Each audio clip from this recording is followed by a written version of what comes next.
तर राम राम मित्रांनो, सकाळच्या पहारी आपण एवढं पॅक होऊन कुठं निघालो असा प्रश्न पडला असेल तर भिवू नका. आज आपला वाट चालला आहे बघा ऊस लावायला. तर ऊस लावायला वावरामध्ये चाललो होतो आणि पाहायला आम्ही ड्रममध्ये होतं औषध, पाणी चालू होतं, ऊस लावित होतो.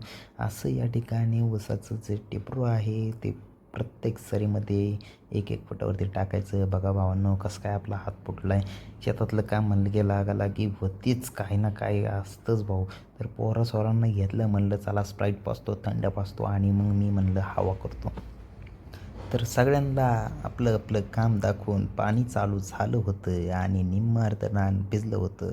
आमचे बंधू, मोठे बंधू पाणी धरत होते. मी थोडासा आळशी असल्यामुळे मी जास्त काम काही करत नाही. मग म्हणलं चला आपली गाडी घ्या आणि सगळी शेती या ठिकाणी भिजून झाली, बेणं लावून झालं आणि मी पुन्हा आपल्या घराकडे निघालो. परत कॉलेज चालू होणार आहे भावांनो, त्यामुळे काही झालो काळा पडलो, आता परत गोरा पडायचं.